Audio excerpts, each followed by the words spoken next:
어둠이 채 거치지 않은 새벽 5시 경북 안동의 작은 단독주택에서 희미한 불빛이 새어나왔습니다. 주방에서 구부정한 몸으로 무언가를 만드는 노인의 모습이 보였습니다. 81세 김복래 할머니는 1시간 전부터 일어나서 김밥을 만들고 있었습니다. 진우는 김치보다 단무지를 더 좋아하지. 복래는 혼자 중얼거리며 노란 단무지를 도마 위에 올려놓았습니다. 그런데 문득 손이 멈췄습니다. 부엌 찬장을 열어보니 단무지가 이게 전부였습니다. 마지막 하나였죠. 계란도 2개밖에 남지 않았고 김도 몇 장 없었습니다. 이거로 몇 개나 쌀 수 있을까? 복래는 한숨을 내쉬며 냉장고를 다시 열어보았습니다. 텅 비어있는 냉장고에는 김치와 물 몇 병이 전부였습니다. 사실 지난달부터 생활비가 부족해서 하루 한 끼로 버티고 있었거든요. 하지만 손자 면회를 포기할 수는 없었습니다.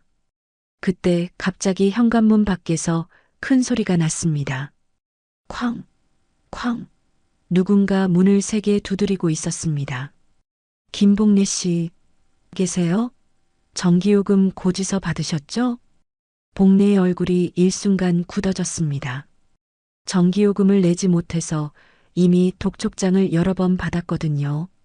손자 면회비를 모으느라 다른 것들을 미뤄둔 상태였습니다. 오늘까지 안 내시면 전기 끊습니다. 복래는 숨을 죽이며 문 쪽을 바라보았습니다. 지금 나가서 사정을 말해도 소용없을 것 같았습니다. 얼마 전에도 이런 일이 있었는데 그때도 며칠 더 기다려달라고 했지만 결국 하루 종일 전기가 끊어졌었거든요. 다음 주에 꼭 드릴게요. 복래는 작은 목소리로 대답했지만 밖에서는 더 이상 대답이 없었습니다. 발걸음 소리가 멀어지고 나서야 복래는 안도의 숨을 내쉬었습니다. 그래도 마음만은 가득 담아서 싸자. 복래는 떨리는 손으로 다시 김밥을 만들기 시작했습니다. 계란 2개로 지단을 붙이고 단무지와 김치를 넣어서 정성스럽게 말았습니다. 비록 많지는 않지만 그 안에 담긴 사랑만큼은 세상 누구도 따라할 수 없을 만큼 깊었습니다. 김밥을 다 만들고 나서 복래는 문득 벽에 걸린 사진을 바라보았습니다. 젊은 시절의 자신과 어린 딸이 함께 찍은 사진이었습니다. 사진 속 아이는 환하게 웃고 있었지만 지금은 어디에 있는지 알 수 없었습니다. 윤정이도 이 김밥 좋아했는데 목소리가 잠깐 떨렸습니다. 딸 윤정이 집을 나간 지 벌써 몇 년이 흘렀지만 여전히 그 빈자리는 복래의 마음에 큰 구멍을 만들어 놓았습니다. 특히 이렇게 손자를 위해 음식을 만들 때면 더욱 그리워졌습니다. 그런데 갑자기 복래의 눈에 눈물이 고였습니다. 사진 속 딸의 얼굴을 보니 마지막으로 나눈 대화가 떠올랐거든요. 엄마, 나 이제 못 와요. 엄마가 너무 부담스러워요. 그때 윤정의 차가운 목소리가 아직도 귓가에 맴돌았습니다. 자신 때문에 딸이 멀어진 것 같아서 더욱 마음이 아팠습니다. 하지만 그래도 손자만큼은 할머니를 기다리고 있을 거라고 믿었습니다. 그래도 진우가 있잖아. 복래는 스스로를 다독이며 다시 김밥을 포장하기 시작했습니다. 낡은 신문지에 하나하나 정성스럽게 싸면서 작은 글씨로 복래 김밥이라고 적었습니다. 글씨는 비록 반듯하지 않았지만 그 안에 담긴 마음만큼은 깊고 진실했습니다. 벽에 걸린 시계를 보니 벌써 6시가 다 되어가고 있었습니다. 버스를 타려면 서둘러야 했습니다. 복래는 준비해둔 가방을 들고 신발을 신었습니다. 오랜 시간 신은 운동화는 여기저기 헤어져 있었고 밑창도 닳아서 비 오는 날이면 물이 스며들곤 했습니다. 휴대폰도 가져가야지. 주머니에서 꺼낸 휴대폰은 화면이 깨져 있었습니다. 며칠 전 바닥에 떨어뜨린 이후로 제대로 작동하지 않았지만 혹시 모르니 가지고 가야 했습니다. 새 휴대폰을 살 돈은 없었지만 그래도 이것이라도 있어야 마음이 놓였습니다. 문을 나서기 전에 복례는 잠깐 망설였습니다. 과연 이런 초라한 모습으로 손자를 만나러 가도 될까? 다른 면회객들은 모두 좋은 옷을 입고 좋은 음식을 가져갈 텐데 자신은 이런 낡은 옷에 신문지에 싼 김밥뿐이었습니다. 하지만 복례는 고개를 저었습니다. 외모나 물건이 중요한 게 아니라 마음이 중요한 거라고 스스로를 다독였습니다. 손자도 분명 할머니의 마음을 알아줄 거라고 믿었습니다. 집을 나서면서 복례는 하늘을 올려다보았습니다. 날씨가 맑아서 다행이었습니다. 5시간 넘게 버스를 타고 가야 하는 길에 비라도 온다면 힘들어질 것 같았거든요. 게다가 낡은 신발로는 더욱 어려움이 있을 터였습니다. 버스 정류장으로 걸어가는 길에 복례는 김밥 봉투를 꼭 안고 있었습니다. 비록 많지는 않지만 이것이 손자에게 줄 수 있는 전부였습니다. 돈도 없고 특별한 것도 없지만 할머니의 사랑만큼은 가득 담겨 있었습니다. 진우야, 할머니가 간다. 혼자 중얼거리며 걸어가는 복례의 모습에는 기대감과 동시에 약간의 불안감도 있었습니다. 과연 손자가 좋아할까? 이런 초라한 김밥을 가져가도 될까? 하지만 그런 생각들을 떨쳐내며 걸음을 재촉했습니다. 첫 번째 버스에 올라탄 복례는 창가 자리에 앉아서 김밥 봉투를 무릎 위에 올려놓았습니다. 긴 여행이 시작되는 순간이었습니다. 환승해야 하는 버스가 3번, 총 5시간의 여정이 기다리고 있었지만 손자를 만나러 가는 길이라면 그 모든 것이 견딜만 했습니다. 5시간의 긴 여행 끝에 복례는 마침내 부대 앞에 도착했습니다. 버스에서 내린 복례의 다리는 저리고 아팠지만 손자를 만날 생각에 마음은 설레고 있었습니다. 김밥 봉투를 꼭 안고 면회소 입구로 향했습니다. 안녕하세요, 면회 왔는데요. 복례는 헌병에게 조심스럽게 말했습니다. 헌병은 복례를 위아래로 훑어보더니 눈살을 찌푸렸습니다. 낡은 옷차림, 헤어진 신발, 그리고 신문지에 싼 김밥 봉투까지. 복례의 모습은 다른 면회객들과는 확연히 달랐습니다. 누구 면회요? 이진우 이병이요. 제 손자거든요. 복례는 환하게 웃으며 대답했습니다. 하지만 헌병의 표정은 더욱 차가워졌습니다. 신분증 있으세요? 복례는 서둘러 낡은 지갑에서 신분증을 꺼냈습니다. 헌병은 신분증을 받아보더니 복례를 다시 한번 쳐다봤습니다. 그 시선이 마치 뭔가 더러운 것을 보는 듯 했습니다. 아니, 이분, 위생이 좀. 헌병은 동료에게 작은 소리로 말했지만 복례에게도 들릴 만큼 크게 말했습니다. 복례의 얼굴이 빨갛게 달아올랐습니다. 자신이 초라한 모습이라는 것은 알고 있었지만 이렇게 대놓고 말하니 부끄러웠습니다. 그리고 저건 뭐예요? 음식물 반입은 검사가 필요한데.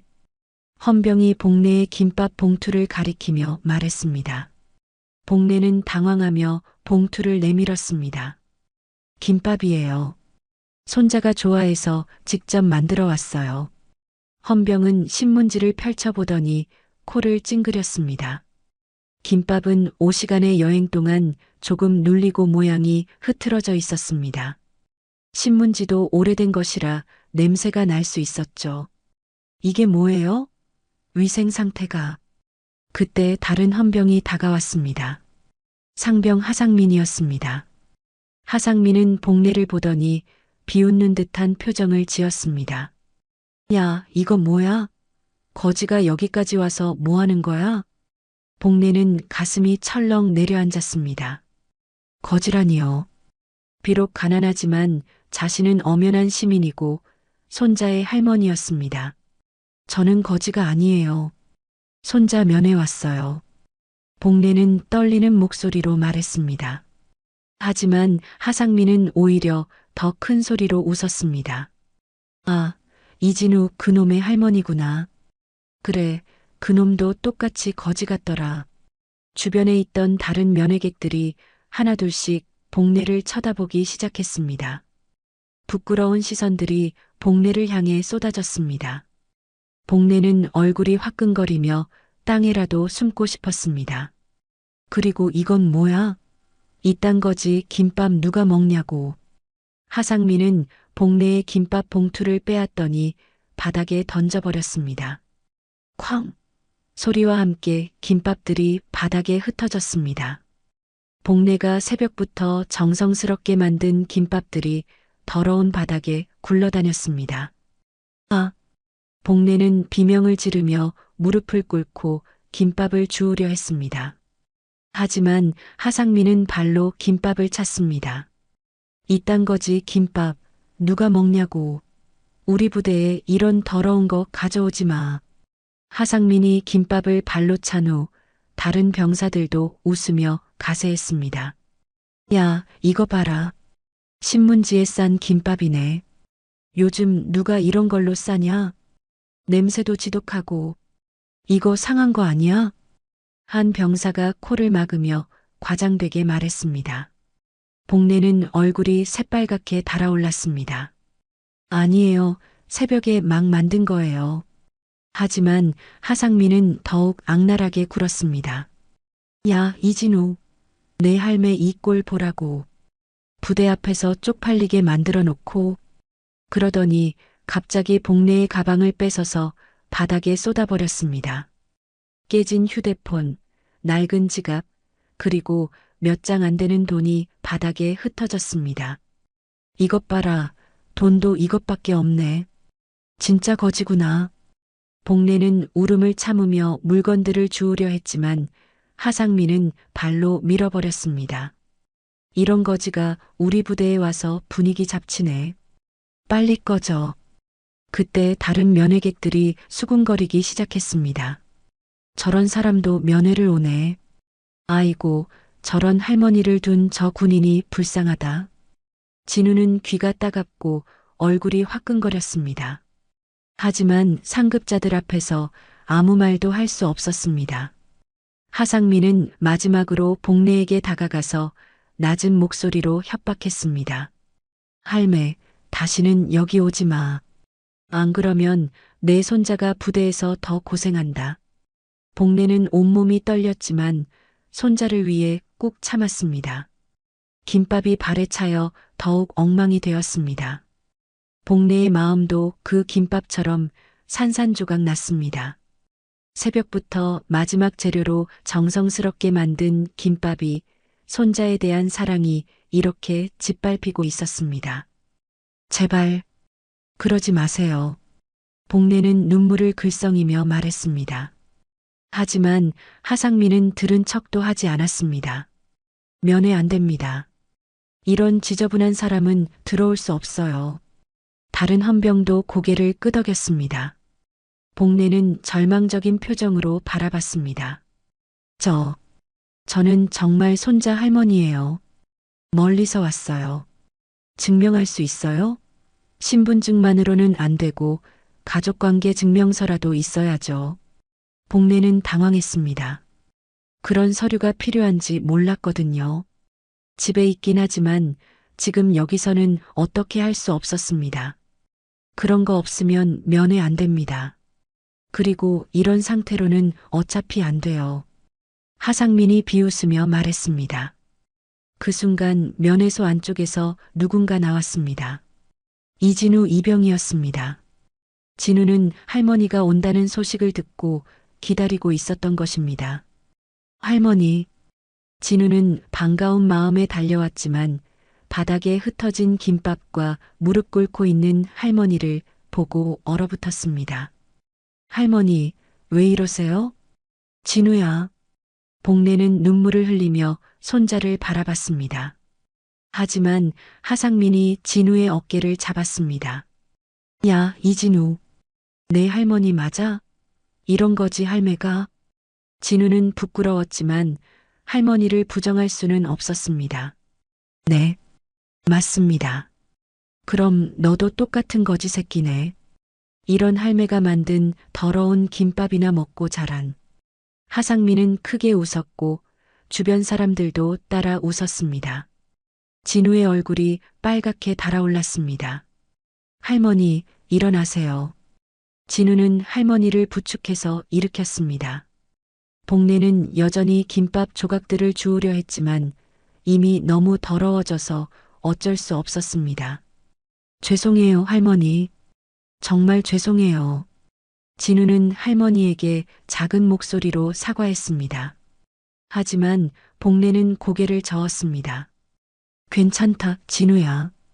할머니가 부족해서 그래. 하상민은 계속해서 비웃었습니다. 야, 이진우. 다음에는 제대로 된 걸 가져오라고 해. 이런 거지 김밥 말고. 복내는 아무 말 없이 봉투를 줍고 일어났습니다. 눈에는 힘이 들어가 있었지만 말은 하지 않았습니다. 그래도 우리 손자 앞에서는 당당하고 싶었거든요. 그래도 우리 진우 먹일 거요. 복내는 작은 목소리로 중얼거렸습니다. 뒤에서 이 모든 광경을 지켜본 사람이 있었습니다. 하지만 그때는 아무도 그 사실을 알지 못했습니다. 면회소에서 쫓겨난 복내는 부대 정문 앞 벤치에 털썩 주저앉았습니다. 5시간을 달려와서 손자 얼굴 한번 제대로 보지 못하고 이렇게 돌아가야 한다는 현실이 믿어지지 않았습니다. 손에는 바닥에 떨어져 더러워진 김밥 조각들이 들려 있었습니다. 진우야, 할머니가 미안하다. 복내는 혼자 중얼거리며 눈물을 닦았습니다.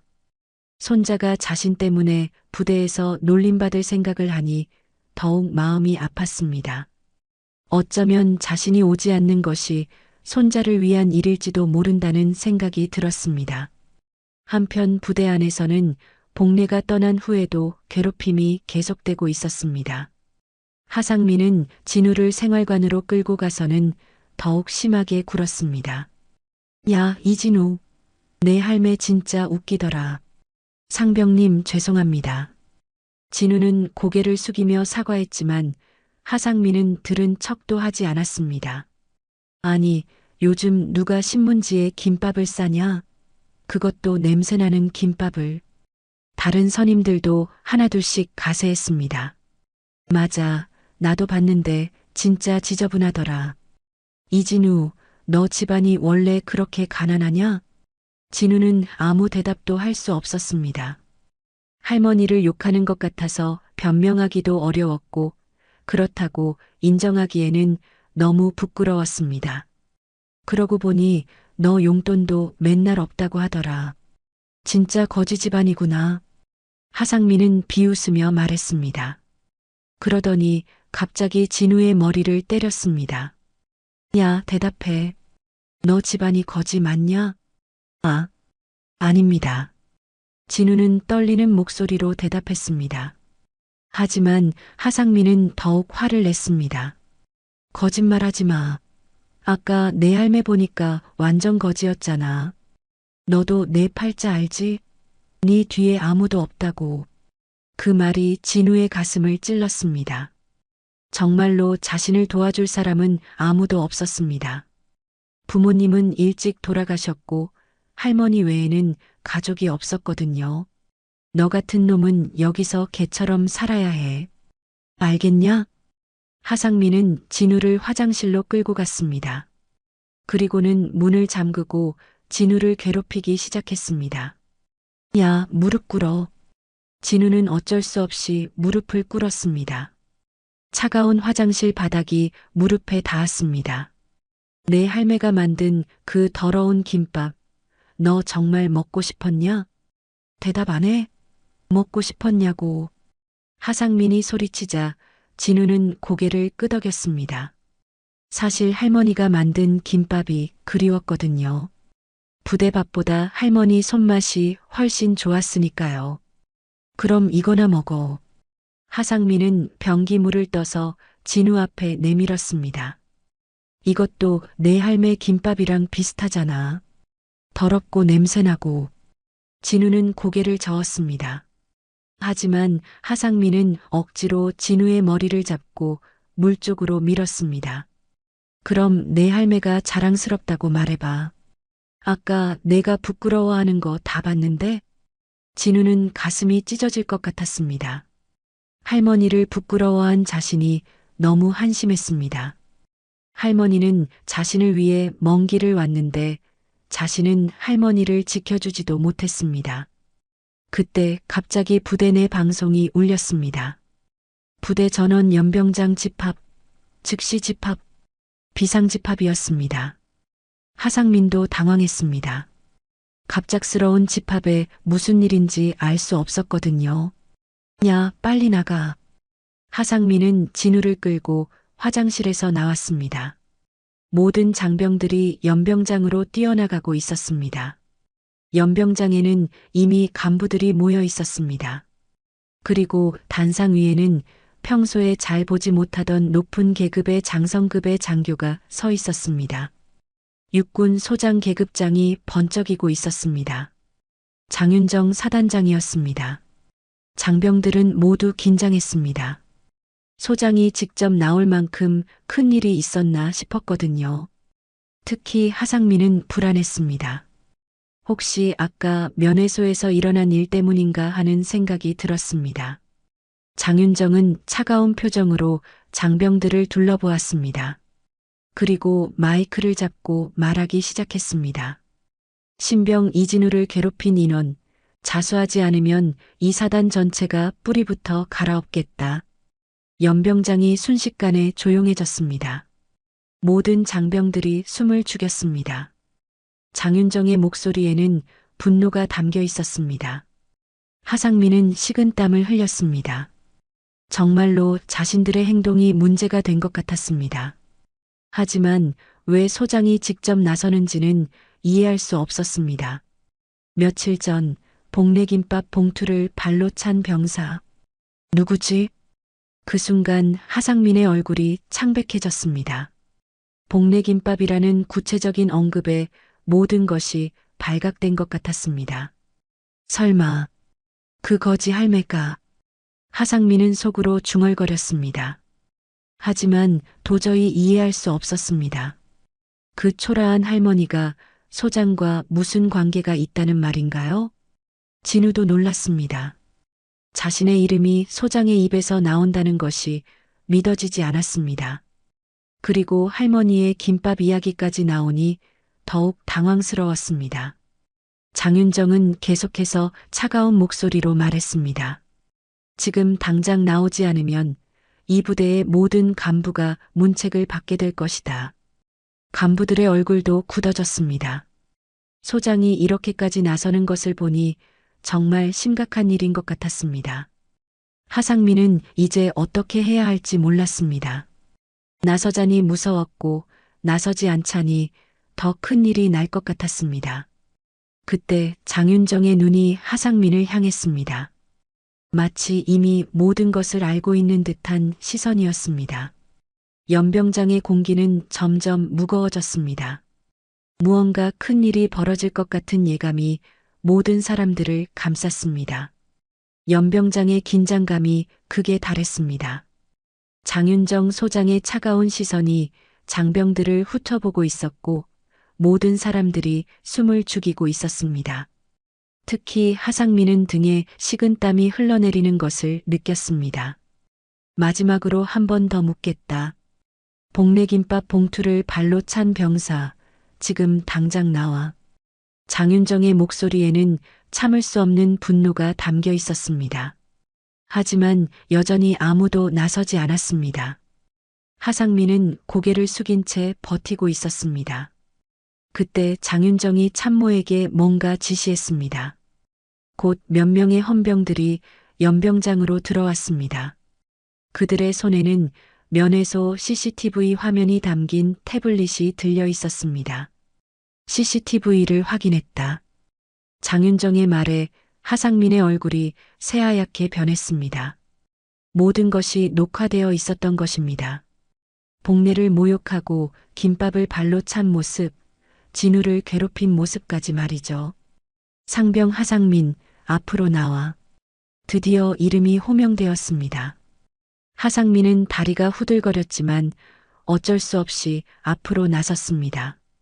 주변 동료들이 모두 자신을 바라보고 있었습니다. 내가 그 할머니의 김밥을 발로 찼냐? 그건 하상민은 변명을 하려 했지만 말이 나오지 않았습니다. CCTV에 모든 것이 찍혀 있는데 무슨 변명을 할 수 있겠습니까? 대답해. 장윤정이 소리치자 하상민은 무릎이 꺾였습니다. 죄송합니다. 죄송하다고? 그게 끝이냐?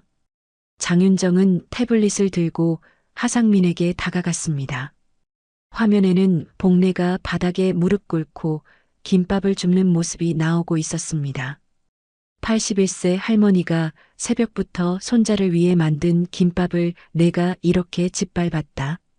화면을 본 다른 장병들도 숨을 죽였습니다. 영상으로 다시 보니 그때의 상황이 얼마나 잔혹했는지 더욱 명확해졌습니다. 그리고 이진우 이병을 화장실로 끌고 가서 괴롭힌 것도 내가 맞냐? 하상민은 이제 완전히 무너졌습니다. 내부 CCTV까지 확인했다는 뜻이었습니다. 소장님, 정말 몰랐습니다. 그냥 장난이었습니다. 장난이라고? 장윤정의 목소리가 더욱 차가워졌습니다. 81세 할머니를 모욕하고 신병을 괴롭히는 게 장난이라고 생각하냐? 그때 장윤정이 갑자기 모든 장병들을 향해 말했습니다. 너희들 모두 잘 들어라. 그 김밥을 발로 찬 상병의 인격을 군인의 자격으로 용서할 수 없다. 연병장이 다시 한번 조용해졌습니다. 모든 사람들이 장윤정의 다음 말을 기다리고 있었습니다. 그리고 그 김밥을 싼 분은 장윤정은 잠시 말을 멈췄습니다. 가슴 깊은 곳에서 올라오는 감정을 억누르려 애쓰고 있었습니다. 내 어머니다. 순간 연병장이 술렁였습니다. 장병들은 믿을 수 없다는 표정으로 서로를 바라봤습니다. 소장의 어머니라고요? 진우는 눈이 동그랗게 커졌습니다. 할머니가 소장의 어머니라니요. 그렇다면 자신과 소장은 어떤 관계인 걸까요? 하상민은 완전히 넋이 나간 상태였습니다. 자신이 소장의 어머니를 모욕했다는 사실에 온몸이 떨렸습니다. 몰랐습니다. 정말 몰랐습니다. 하상민은 바닥에 엎드려 빌기 시작했습니다. 하지만 장윤정은 차가운 표정을 유지했습니다. 몰랐다고 해서 용서받을 수 있다고 생각하냐?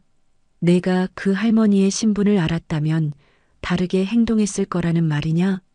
그 말에 하상민은 대답할 수 없었습니다. 실제로 그랬을 테니까요. 만약 소장의 어머니라는 것을 알았다면 절대 그런 행동을 하지 않았을 겁니다. 그것이 바로 문제다. 권력이 있어야만 존중받는 세상이냐? 그 할머니는 누구의 어머니든 상관없이 존중받아야 할 뿐이었다. 장윤정의 말에 모든 장병들이 고개를 숙였습니다. 자신들도 똑같은 마음가짐을 가지고 있었기 때문입니다. 이진우 이병, 앞으로 나와. 이번에는 진우가 호명되었습니다. 진우는 떨리는 다리로 앞으로 나섰습니다. 내 할머니가 얼마나 대단한 분인지 아느냐? 진우는 고개를 저었습니다. 할머니에 대해 자세히 아는 것이 별로 없었거든요. 내 할머니는 홀로 딸을 키우면서도 남에게 피해를 주지 않으려고 평생 노력하신 분이다. 그리고 그 딸이 바로 나다.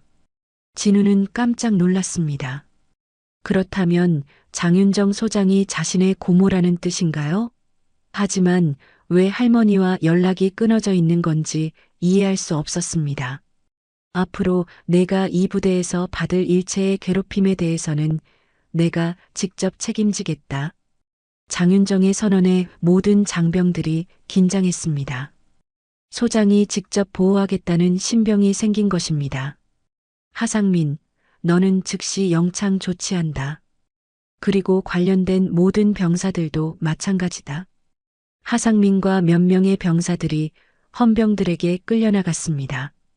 그들의 얼굴에는 절망이 가득했습니다. 그리고 이진우 이병은 내가 직접 관리하겠다. 진우는 무슨 말인지 정확히 이해할 수 없었습니다. 하지만 앞으로 자신의 군 생활이 완전히 달라질 것이라는 느낌은 들었습니다. 집합이 해제된 후 진우는 여전히 혼란스러웠습니다. 할머니와 소장 사이에 무슨 일이 있었던 걸까요? 그리고 왜 지금까지 서로 연락하지 않고 지낸 걸까요? 한 가지 확실한 것은 할머니가 자신이 생각했던 것보다 훨씬 대단한 분이라는 것이었습니다. 그리고 자신이 할머니를 부끄러워했던 것에 대해 깊이 반성하게 되었습니다. 집합이 해제된 후 부대 안은 술렁였습니다. 소장이 직접 나서서 한 신병을 보호하겠다고 선언한 것은 전례 없는 일이었거든요. 진우는 생활관으로 돌아가면서도 아직 믿어지지 않았습니다. 할머니가 그 높은 계급의 장교와 모녀 관계라니요. 하지만 진우의 고민은 거기서 끝나지 않았습니다. 하상민과 몇 명이 영창에 갔지만 그들과 가까웠던 다른 선임들은 여전히 부대에 남아 있었습니다. 그리고 그들의 시선이 예전과는 완전히 달라져 있었습니다. 야, 이진우. 생활관에 들어서자마자 상병 김태성이 진우를 불렀습니다. 김태성은 하상민의 절친한 친구였습니다. 하상민이가 영창 간 거 내 때문이지? 진우는 아무 대답도 할 수 없었습니다. 사실이었지만 자신이 원한 일은 아니었거든요. 소장 뒤에 숨어서 우쭐하지 마. 소장이 평생 너 지켜줄 수 있을 것 같냐? 김태성의 말에는 협박의 의미가 담겨 있었습니다. 다른 병사들도 하나둘씩 모여들었습니다. 맞아. 하상민이가 뭘 잘못했다고 영창까지 가냐? 그냥 할머니 좀 놀린 것뿐인데. 진우는 가슴이 답답했습니다. 이들은 여전히 할머니를 놀렸다고 표현하고 있었습니다. 그게 얼마나 가혹한 일이었는지 전혀 이해하지 못하고 있었죠. 너 때문에 우리까지 찍혔어. 앞으로 조심해. 김태성은 진우의 어깨를 세게 밀쳤습니다. 진우는 뒤로 몇 걸음 물러났습니다. 며칠이 지나면서 상황은 더욱 악화되었습니다.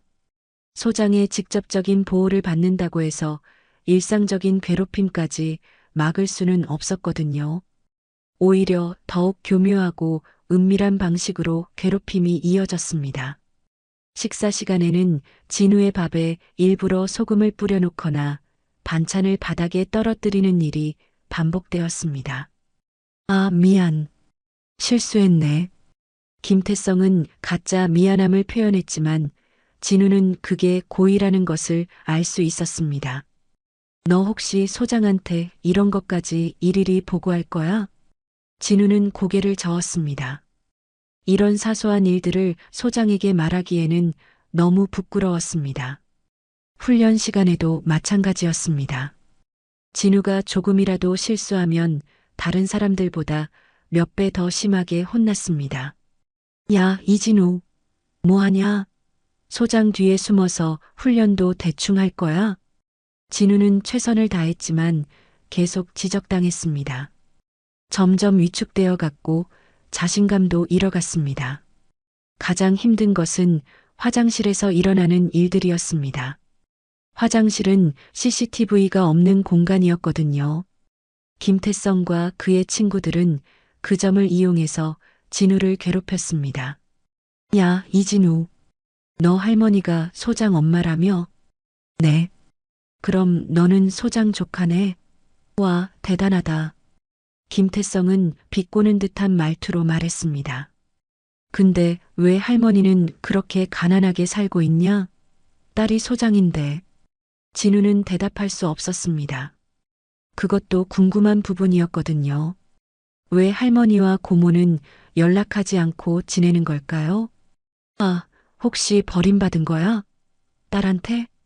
그 말에 진우의 가슴이 찔렸습니다. 설마 그런 일이 있었을까요? 맞네, 맞아.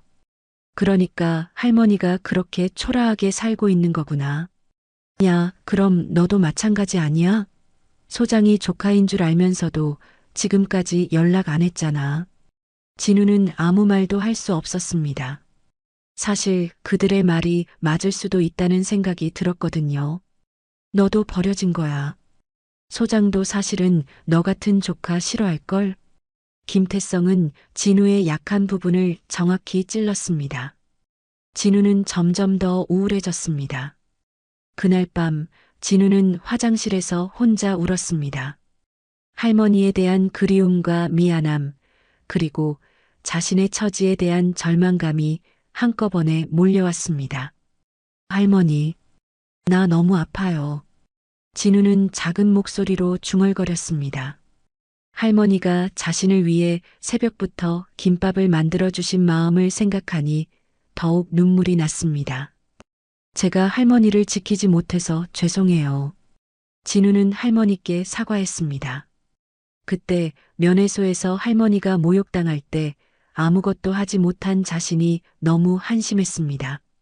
한편 부대 밖에서는 장윤정이 복례를 찾고 있었습니다. 그날 연병장에서의 일 이후로 어머니에 대한 그리움이 폭발했거든요. 하지만 복례의 연락처를 알 수 없어서 직접 안동까지 가야 했습니다. 오랜 시간이 흘러 도착한 안동의 작은 집 앞에서 장윤정은 망설였습니다. 과연 어머니가 자신을 반갑게 맞아줄까요? 지난 몇 년간 연락도 하지 않았는데 갑자기 나타나면 어떻게 생각하실까요? 집안에서는 복례가 홀로 저녁을 먹고 있었습니다. 며칠 전 부대에서 있었던 일을 생각하며 한숨을 쉬고 있었죠. 진우는 잘 지내고 있을까? 복례는 걱정이 되었습니다. 자신 때문에 손자가 부대에서 더 힘든 일을 겪고 있지는 않을까 싶었거든요.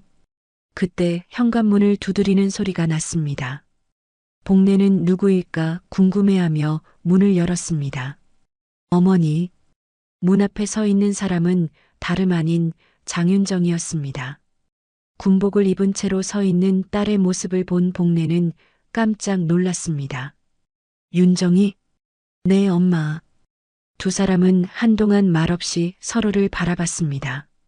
몇 년 만의 재회였습니다. 복례의 눈에는 눈물이 고였고 장윤정도 감정을 억누르려 애쓰고 있었습니다. 들어와. 복례는 딸을 집 안으로 맞이했습니다.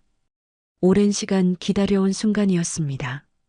복례의 작은 집 거실에서 모녀가 마주 앉았습니다. 몇 년 만의 재회였지만 어색한 침묵이 흘렀습니다. 장윤정은 군복을 입은 채로 앉아 있었고 복례는 낡은 앞치마를 두른 모습이었습니다. 너무도 다른 두 사람의 모습이 세월의 무게를 말해주고 있었습니다. 차라도 한잔할까? 복례가 먼저 침묵을 깼습니다. 딸이 와서 기쁘지만 어떻게 대화를 시작해야 할지 몰랐거든요. 괜찮아요, 엄마. 장윤정도 어색했습니다. 소장이라는 높은 자리에 있지만 어머니 앞에서는 그저 딸일 뿐이었습니다. 진우 이야기부터 할까요? 장윤정이 조심스럽게 말을 꺼냈습니다. 복례의 얼굴이 밝아졌습니다. 진우 알고 있었구나. 우리 진우가 너 조카라는 거 며칠 전에 알았어요. 면회소에서 일어난 일 때문에. 복례의 표정이 어두워졌습니다. 그날의 굴욕이 다시 떠올랐거든요. 내가 부끄럽게 해서 미안해. 진우까지 창피당하게 만들어서. 엄마, 그게 아니에요. 장윤정은 복례의 손을 잡았습니다.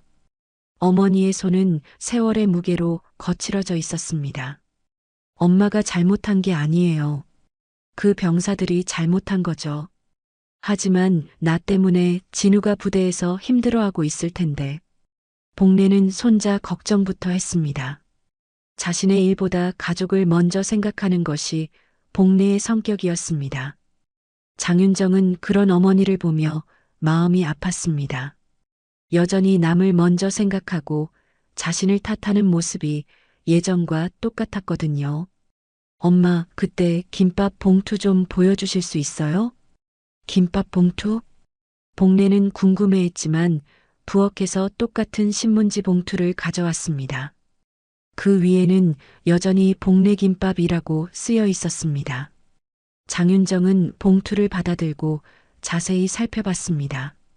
그리고 봉투의 안쪽 접힌 면을 펼쳐보았습니다. 거기에는 작은 글씨로 뭔가 적혀 있었습니다. 윤정이 밥은 엄마가 싸줄게. 그 글귀를 본 순간 장윤정의 뇌리에 잊고 싶었던 기억이 떠올랐습니다. 고등학교 시절 학교 앞에서 김밥을 팔고 있던 어머니를 본 날이었습니다. 그보다 더 오래된 기억도 함께 떠올랐습니다. 초등학교 때였습니다. 야, 장윤정. 내 엄마 또 김밥 팔러 왔네. 냄새 진짜 지독하다. 우리 엄마는 백화점에서 옷 사주는데 너는 김밥이나 먹고 살아? 친구들의 놀림에 어린 장윤정은 얼굴이 빨갛게 달아올랐습니다. 우리 집 가난하지 않아. 엄마가 김밥 파는 건 취미야. 하지만 친구들은 더욱 비웃었습니다. 취미로 길거리에서 김밥 팔아? 우리 엄마는 골프가 취미인데. 그날 집에 돌아온 장윤정은 어머니에게 처음으로 화를 냈습니다. 엄마, 학교 앞에서 김밥 팔지 마세요.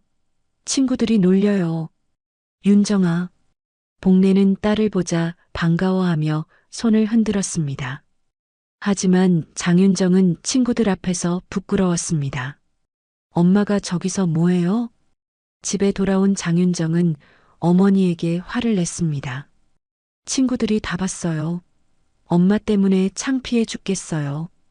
그때 복내의 얼굴이 일순간 굳어졌던 모습이 생생히 떠올랐습니다. 미안해, 윤정아. 엄마가 부끄럽지? 어머니는 그렇게 말하며 조용히 김밥 장사를 그만두셨던 것입니다.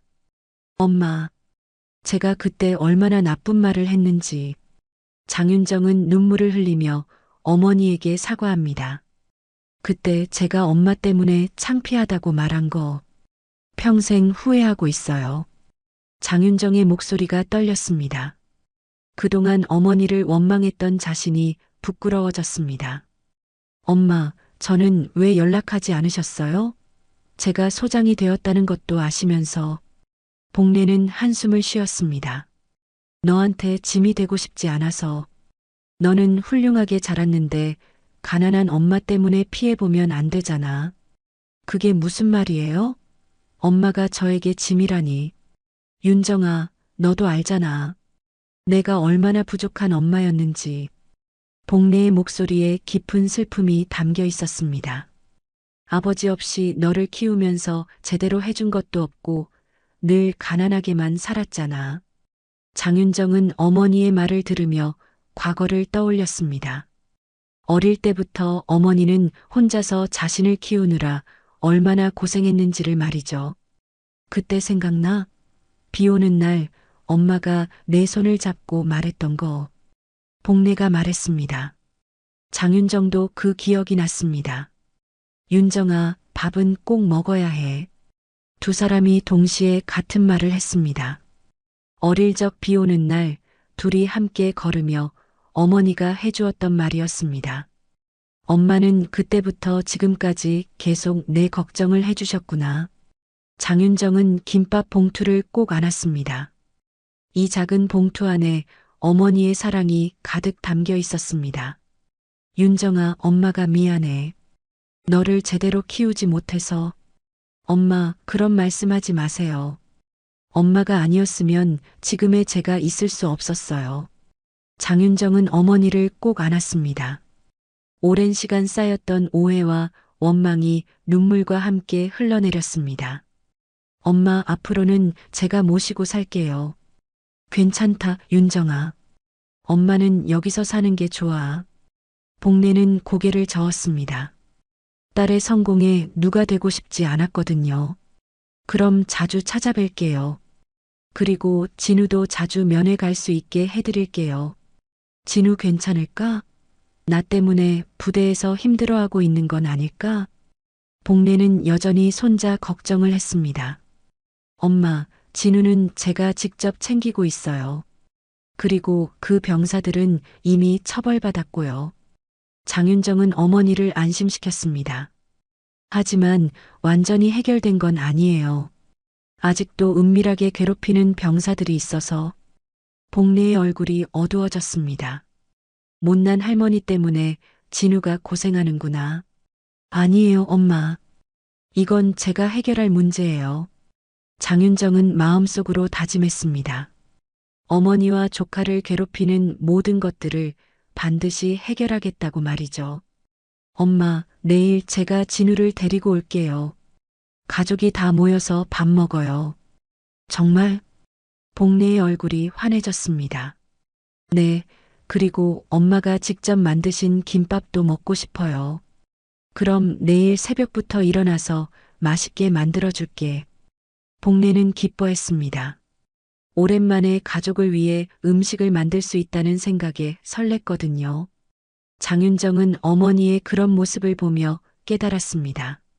자신이 그동안 얼마나 소중한 것을 놓치고 살았는지를 말이죠. 엄마 사랑해요. 엄마도 우리 윤정이 사랑해. 모녀는 오랜만에 마음을 열고 대화했습니다. 그동안 쌓였던 모든 것들이 풀어지는 밤이었습니다. 하지만 부대에서는 여전히 진우가 고통받고 있었습니다. 장윤정은 내일 당장 이 문제를 해결해야겠다고 마음먹었습니다. 다음 날 아침 부대에는 긴급 집합령이 내려졌습니다. 전날 밤 장윤정 소장이 직접 내린 지시였습니다. 모든 장병들이 연병장에 모였을 때 분위기는 며칠 전과는 확연히 달랐습니다. 소장의 표정이 더욱 단호해 보였거든요. 어젯밤 이진우 이병에 대한 추가 괴롭힘 사실을 확인했다. 장윤정의 첫마디에 연병장이 조용해졌습니다. 김태성과 몇몇 병사들의 얼굴이 창백해졌습니다. 식사 시간에 밥에 소금을 뿌리고 훈련 중 의도적으로 모함하며 화장실에서 정신적 괴롭힘을 가한 사실을 모두 파악했다. 김태성은 속으로 놀랐습니다. 화장실에는 CCTV가 없는데 어떻게 알았을까요? 하지만 실제로 장윤정은 다른 병사들의 제보를 통해 모든 것을 파악하고 있었습니다. 상병 김태성, 앞으로 나와. 드디어 김태성의 이름이 호명되었습니다. 김태성은 떨리는 다리로 앞으로 나섰습니다. 내가 이진우 이병을 괴롭힌 주동자냐? 아닙니다. 김태성은 부인했지만 장윤정은 이미 모든 증거를 가지고 있었습니다. 병장 서민호, 일병 최정수, 내가 목격한 일들을 말해봐. 갑자기 다른 병사들이 증언에 나섰습니다. 김태성과 친하지 않았던 병사들이 그동안 목격했던 일들을 하나씩 말하기 시작했습니다. 김태성 상병이 이진우 이병의 밥에 소금을 뿌리는 것을 봤습니다. 훈련 중에 일부러 이진우 이병을 넘어뜨리는 것도 봤습니다. 화장실에서 모욕적인 말을 하는 것도 들었습니다. 증언이 이어지자 김태성은 더 이상 부인할 수 없었습니다. 장윤정의 눈빛이 차가워졌습니다. 김태성, 내가 어제 화장실에서 한 말을 그대로 해봐. 김태성은 아무 말도 할 수 없었습니다. 어떻게 소장 앞에서 그런 모욕적인 말을 반복할 수 있겠습니까? 말하지 않으면 내가 대신 말하겠다. 너는 이진우 이병에게 너도 버려진 거다. 소장도 사실은 너 같은 조카 싫어할 것이라고 말했다. 연병장의 모든 사람들이 숨을 죽였습니다. 소장이 직접 그런 모욕적인 말을 반복하는 것을 듣는 것은 충격적이었습니다. 맞습니까? 틀립니까? 김태성은 고개를 숙였습니다. 맞습니다. 그리고 너는 그 할머니에 대해 딸한테 버림받았다고도 했지? 죄송합니다.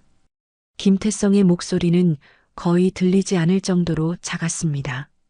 장윤정은 마이크를 잡고 모든 장병들을 향해 말했습니다.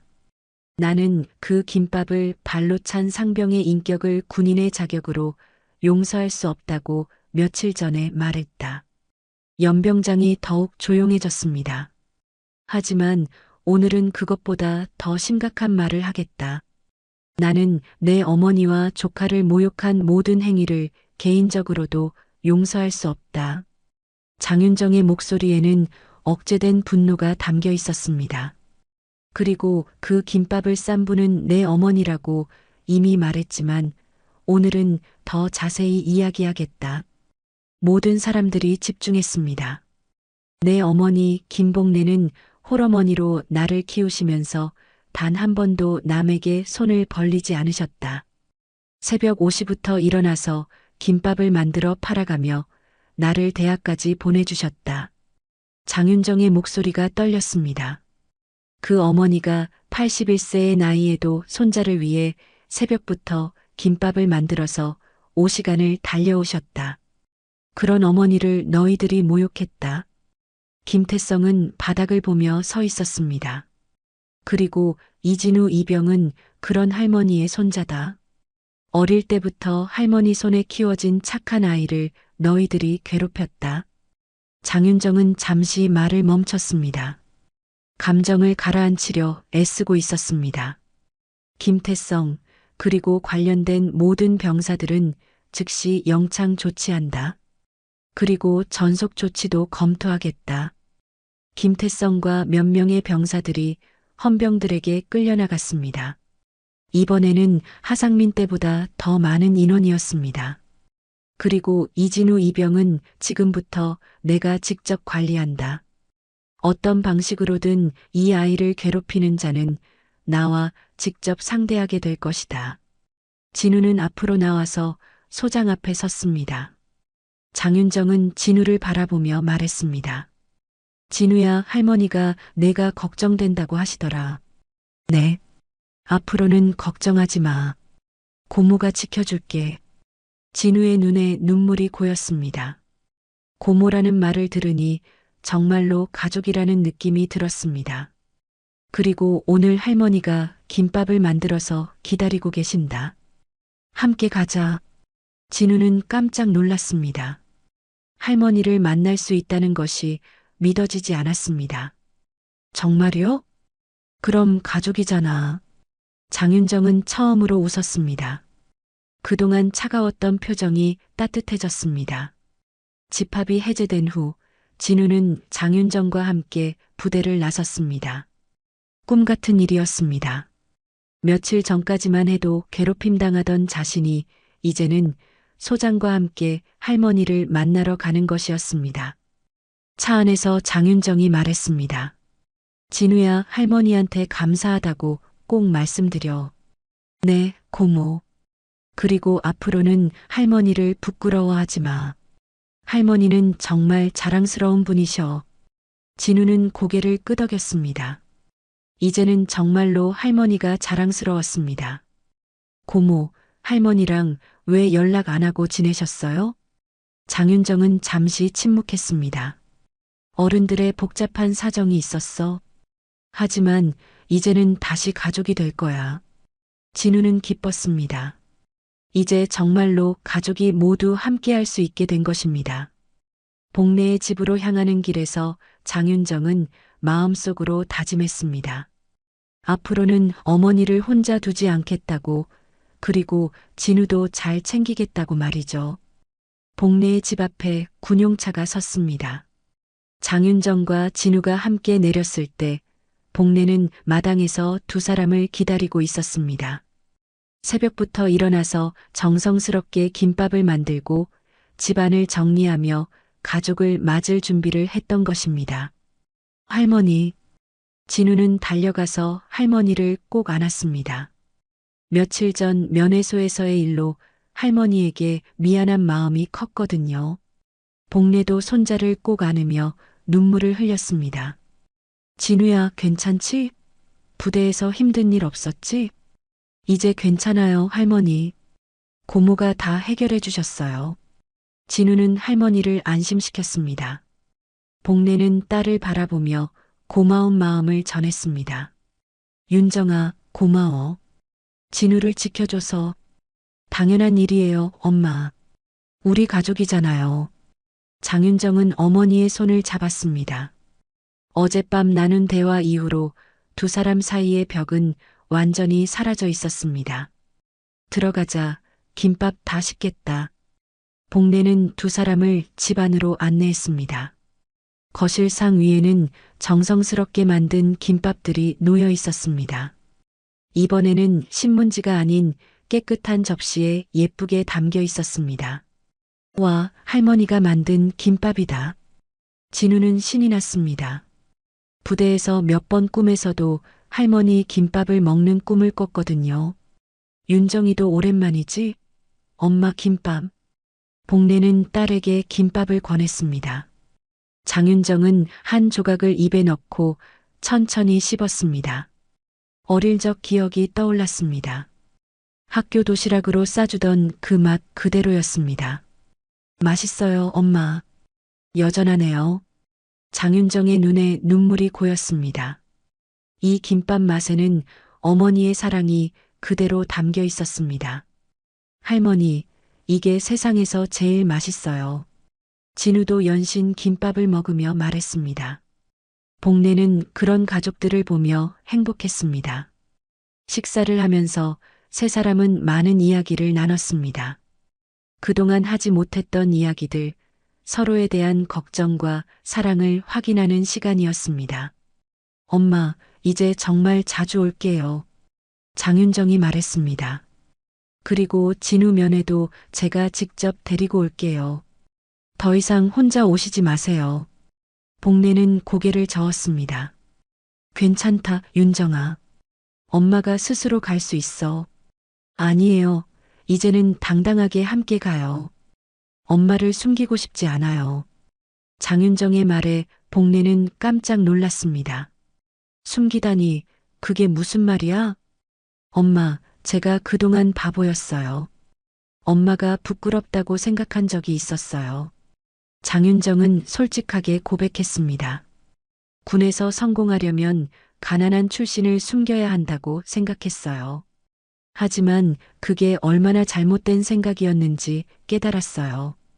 복내는 딸의 손을 잡았습니다. 윤정아, 엄마가 부족해서 그런 거야. 미안해.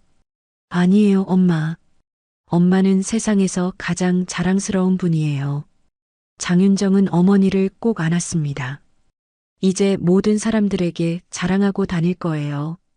제 어머니가 얼마나 훌륭한 분인지. 진우도 끼어들었습니다. 저도요. 이제 부대에서 할머니 자랑 많이 할 거예요. 세 사람은 함께 웃었습니다. 오랜만에 느끼는 진정한 가족의 행복이었습니다. 그런데 윤정아, 궁금한 게 있어. 복내가 말했습니다. 어떻게 진우가 너 조카라는 걸 알았지? 장윤정이 설명했습니다. 면회소 보고서에 복내 김밥이라고 적혀 있더라고요. 그 이름을 보고 혹시 하는 마음에 확인해 본 거예요. 그랬구나. 그리고 김밥 봉투 안쪽에 적힌 글귀를 보고 확신했어요. 윤정이 밥은 엄마가 싸줄게라고 쓰여 있던 거. 복내는 부끄러워했습니다. 그걸 봤구나. 혹시 윤정이가 와도 줄 수 있게 항상 써놓는 거야. 엄마. 장윤정은 어머니의 그런 마음을 알고 더욱 감동받았습니다. 식사를 마친 후 세 사람은 마당에 나와 앉았습니다. 따뜻한 햇살이 내리쬐고 있었습니다. 할머니, 저 이제 부대에서 걱정하지 마세요. 진우가 말했습니다. 고모께서 직접 관리해 주신다고 하셨어요. 그래, 진우야. 앞으로는 고모가 챙겨줄게. 장윤정도 약속했습니다. 그리고 할머니도 이제 혼자 사시지 말고 저희랑 함께 살아요. 복내는 고개를 저었습니다. 괜찮다, 윤정아. 엄마는 이 집이 좋아. 그럼 자주 와서 뵐게요. 그리고 어머니도 부대에 놀러 오세요. 부대에? 네, 이제 당당하게 오세요. 소장의 어머니로서 말이에요. 복내는 웃었습니다. 그래도 될까? 당연하죠. 할머니는 소장 어머니시잖아요. 진우도 신이 나서 말했습니다. 해가 서쪽으로 기울어갈 무렵 장윤정과 진우는 복내와 작별 인사를 나눴습니다. 엄마, 일주일 후에 다시 올게요. 그래, 윤정아. 조심히 가. 할머니, 저도 곧 휴가 나올게요. 응, 진우야. 할머니가 또 김밥 만들어서 기다릴게. 이번에는 신문지가 아닌 예쁜 도시락통에 싸서 말이죠. 군용차가 출발하면서 복례는 손을 흔들어 배웅했습니다. 오늘은 정말 행복한 하루였습니다. 오랜만에 가족이 함께 모여서 밥을 먹고 서로의 마음을 확인했거든요. 차 안에서 장윤정이 진우에게 말했습니다. 진우야, 앞으로 할머니를 자랑스러워해. 네, 고모. 이제 정말 자랑스러워요. 그리고 부대에서 힘든 일 있으면 언제든 말해. 네, 고모. 정말 고마워요. 진우는 창밖을 바라보며 생각했습니다. 며칠 전까지만 해도 절망적이었던 상황이 이렇게 행복하게 바뀔 줄 누가 알았을까요? 장윤정도 마음이 따뜻했습니다. 오랜만에 어머니와 화해하고 조카도 만나게 되어서 정말 기뻤습니다. 무엇보다 가족의 소중함을 다시 깨달았습니다. 그날 밤 복례는 혼자 집에서 설거지를 하며 흥얼거렸습니다. 오랜만에 느끼는 행복이었습니다. 딸과 손자가 다시 자신의 곁으로 돌아온 것 같아서 마음이 벅찼습니다. 내일도 김밥 만들어야지. 복례는 혼자 중얼거렸습니다. 이제는 가족을 위한 김밥이었습니다. 그 김밥에는 여전히 사랑이 가득 담겨 있었지만 이제는 슬픔이 아닌 기쁨의 사랑이었습니다.